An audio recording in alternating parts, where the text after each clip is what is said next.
Uttar Pradesh has for the very first time reported 20,510 fresh COVID cases. This is the highest ever for the state in a 24-hour period.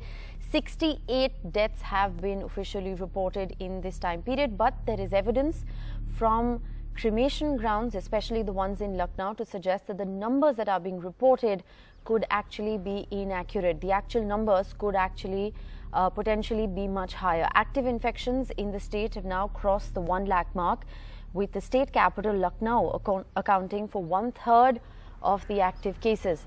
Lucknow has reported 5,433 fresh COVID cases last evening. This is the highest for the city in the 24-hour period.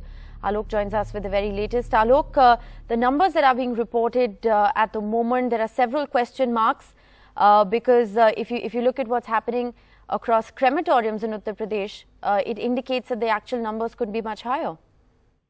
Well, it does.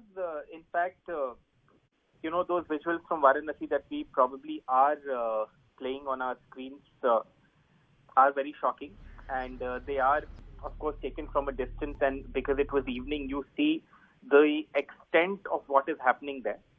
We've, of course, reported on this situation. It's not new. We've been doing it for the past 3-4 days. My colleague Kamal Khan was at that crematorium yesterday, and he also sent a report talking about how, the actual number of cremations that are happening, obviously assuming that some of the cremations happening there are not of COVID patients also, because there is one dedicated COVID crematorium and there's another one where other people also come. But even so, just looking at these visuals, it makes you wonder whether the government is hiding the true number of deaths that are happening because of COVID. In fact, we had put that question to Mr. Dinesh Sharma, who is UP's Deputy Chief Minister. And he had said, yesterday that these figures are issued by the government, and they are those who are admitted to hospital or have been registered at the command center of the Chief Medical Officer, that is the controlling authority for COVID infections here in Lucknow. So that is the government's justification.